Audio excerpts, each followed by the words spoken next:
Hello, Leo. Thank you for joining me for your monthly forecast for September. You burst into this month surfing the potent power of last month's solar eclipse, which was in your sign, of course.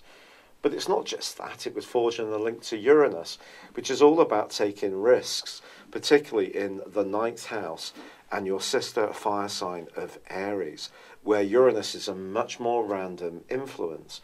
So I feel that there's a sense of new beginnings that's buzzing around you. Now, this doesn't have to be every facet of your world. It's going to be an area that's no longer working for you. So it could be something that you've done for quite some time around your work or a lifestyle pattern or a particular approach to life or how you think about things, or it could be around a relationship, it could be around where you live. But I think you're wanting to evolve your identity in a new and authentic way.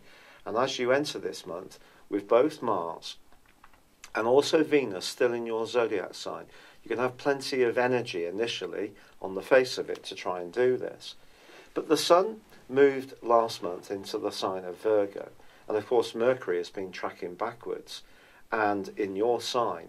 And I think there could be at the very start of this month the sense that things aren't actually moving forwards at the pace you want. Also, Mercury, although it is going to go forwards from the 5th, it is still going to be in shadow until it emerges back into Virgo and gets back on the 19th to the point where the retrograde began. So if a financial issue seems a bit stop-start, it wouldn't be a surprise, but it can be resolved by that time. However, there is another change which occurs on the 5th, and that sees Mars move out of your sign, where it's been for 6 weeks, and into Virgo, which is going to make you much more conscious of wanting to get value for your efforts and your creativity. And it may seem a bit elusive that you can do that in the first week of this month, because the Sun's in opposition with Neptune, which creates a sense of unreality. You might ask someone for some hard and fast answers. You might not get them. Someone could be very elusive in a more romantic or sexual sense. There could be someone you're drawn towards, and it's a swirling mist and you never really seem to get to know what they're about, which could prove frustrating.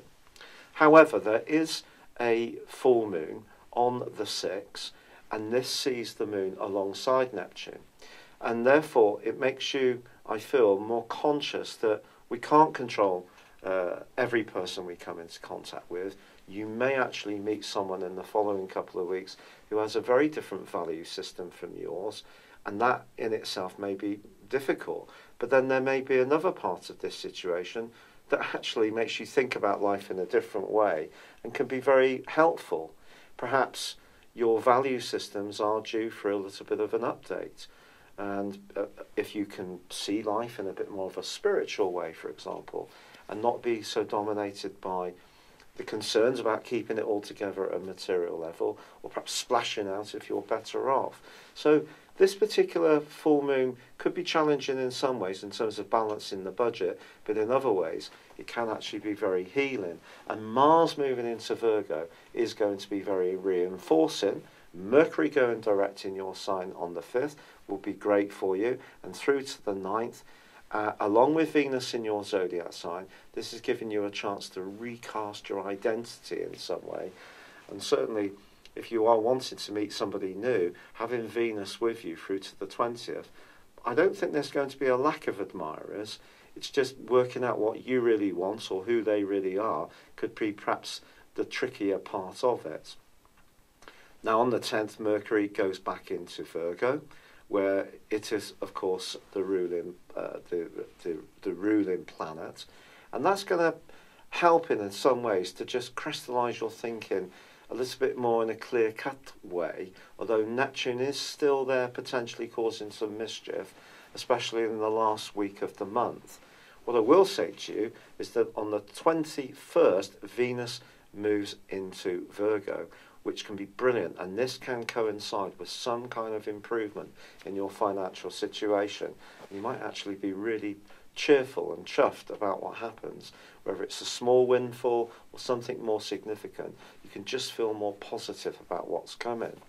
Now, there is a new moon which occurs on the 20th, and this again can give you an opportunity to recast your sense of who you are in terms of your values, your personal identity, your self-esteem, and think more carefully and robustly about balancing the books and feeling good about yourself, whatever your financial situation is. Now, the sun relocates then into the sign of Libra, which is great for you because you've already got Jupiter here, and Jupiter's forging a great angle with Saturn all this month, suggesting that your ability to articulate your ideas in an upbeat, crisp, and organised way is actually going to win a lot of respect. Mercury's going to move into Libra on the last day of this month, and that too can just see a speeding up of events.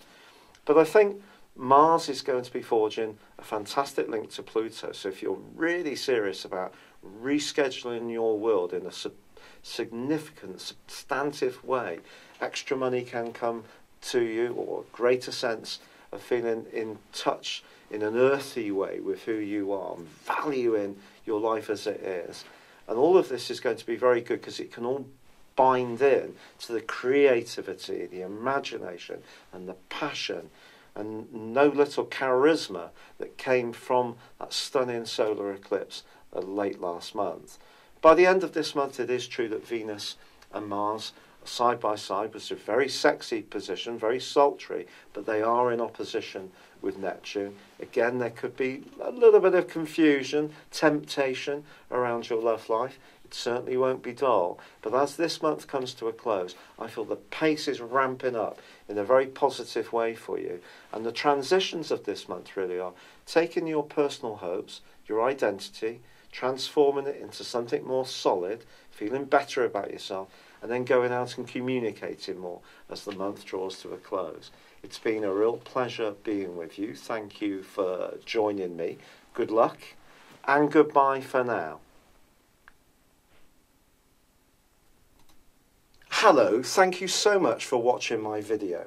I'd love you to join me at my Horoscope Ace app. You can find this at www.horoscope-ace.com. You can use it through Android, iOS, Apple, or Facebook. Check out your ascendant or your moon sign, or download your free birth chart. There's all your favourite videos, plus there are daily, weekly, monthly and yearly horoscopes for general, love, Chinese and Indian astrology. If your passion is tarot, there's my brilliant 3-card money or love tarot readings too. And it's all there at www.horoscope-ace.com. Thank you.